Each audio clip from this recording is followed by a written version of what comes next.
Bonjour, guten Tag, dzień dobry, goeiemorgen, buongiorno, good afternoon, and congratulations to all of you, amazing, amazing people so far, just ladies. Karen, thank you, and Emma, thank you. Well done for bringing all these geniuses to New York. Okay, so welcome to Hello Darling World. I'm going to tell you a little bit about the importance of saying hello, darling, to life. I'm going to tell you a little bit about my life. I'm going to ignore the 8 minutes request.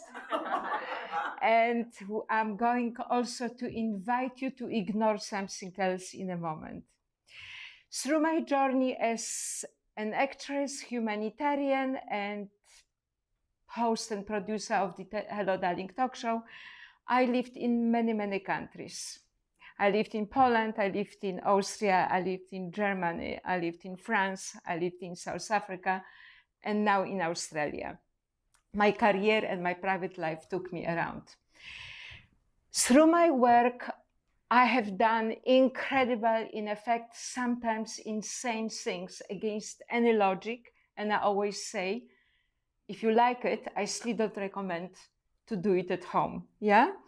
However, when I'm thinking about it, I could have never achieved even a third of it if I wouldn't have done something, which is ignored something that we all know, all of you have it, met it, and it's called fear. Because fear, actually, if you think about it, doesn't exist. It doesn't have a gender, it doesn't have a color, it doesn't have a shoes. It only exists in our mind. And fear is a little bit like cholesterol. There is a good fear and there is a bad fear. So I only recently found about the bad and good cholesterol from a doctor. So that's how I do the comparison. Talking about bad fear and talking about good fear. Good fear is your gut feeling. And please, gut feeling is our biggest treasure. Don't ever ignore it. Don't ever silence it. Don't ever pretend you don't have it or you are too busy to listen to it. And I will give you example of a story of a gut feeling that in a way saved my life or my family life. We were living in South Africa and our children were still very young. Our son was 3 years old. One morning, on Sunday morning, I woke up and I felt, I didn't feel right. I didn't know why.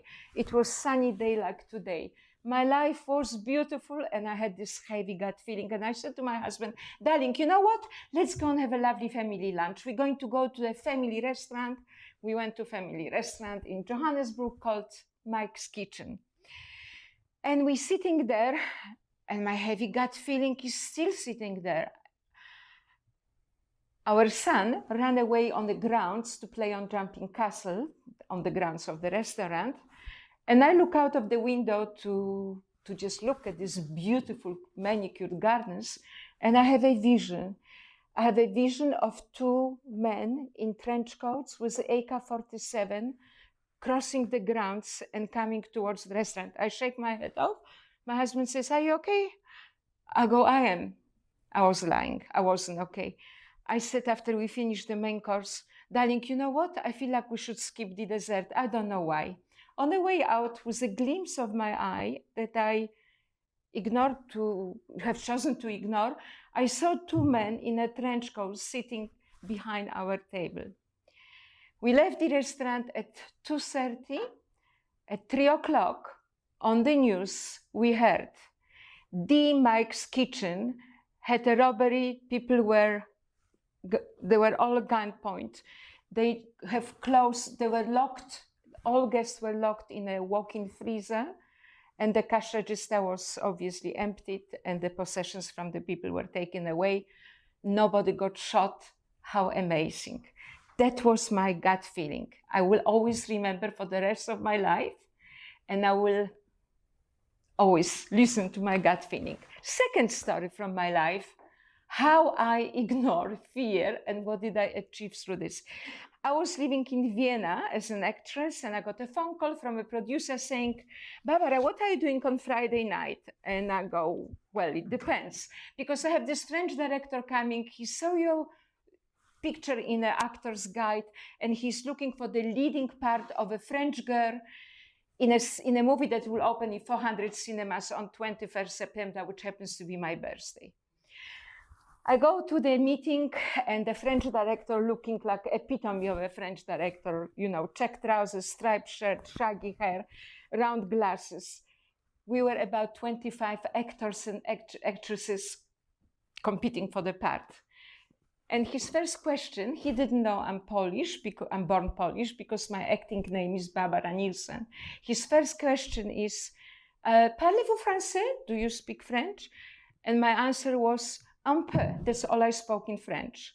He says, ah, c'est magnifique. We had a translator, because on Tuesday, now this is Friday, on Tuesday we're having screen test, and we're going to choose the leading part and the minor parts as well.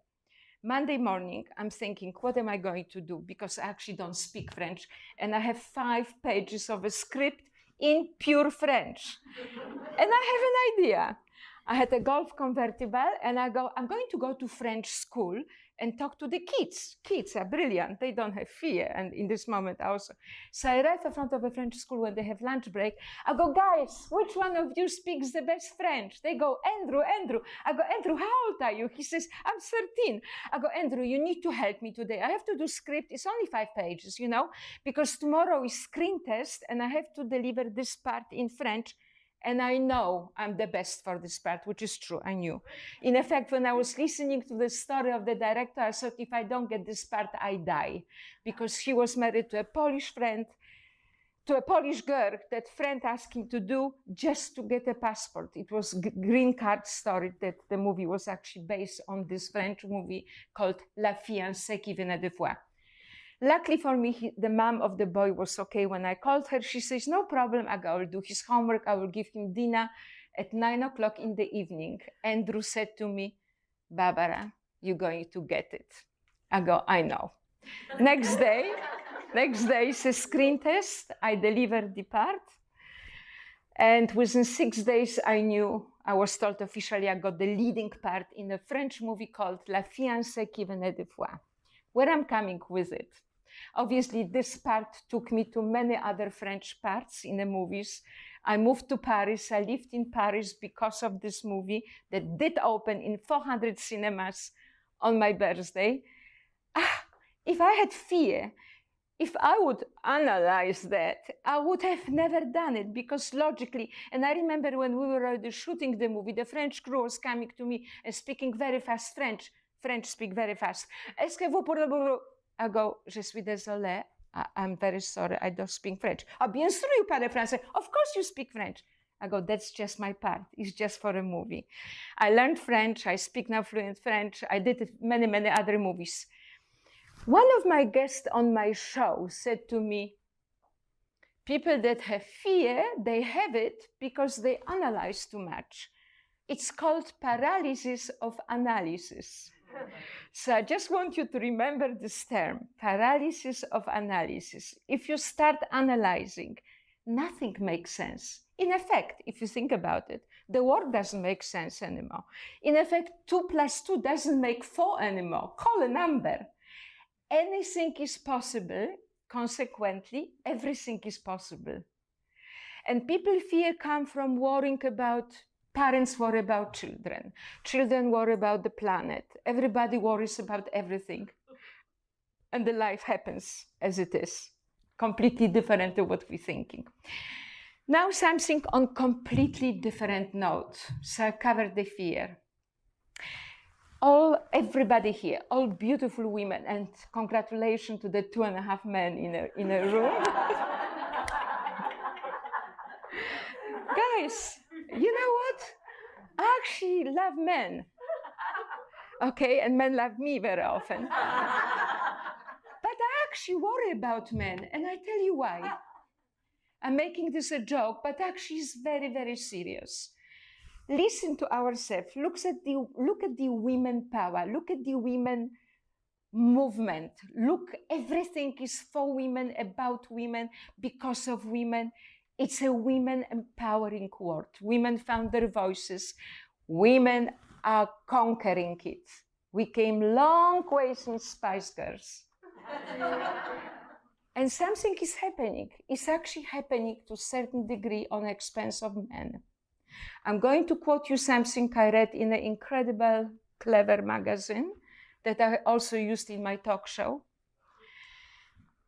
Women are looking for men that don't exist yet. Men are looking for women that don't exist anymore. I'm not the author of the saying, but it stuck with me. What's happening? Men feel misplaced. Obviously, majority very young men or young men. They feel misplaced, they feel overpowered. Because the 47 cents that the woman represents in earning power to the 50, or oh my God, all these bloody numbers, guys. So many women out-earned men now. So many men have chosen to be sometimes even house husbands, obviously not at the gunpoint. They agree to it. The mental health of young men is shocking. The suicide rates are on a rise.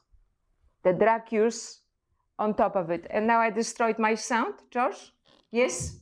Okay, story of my life. I probably used too many hands.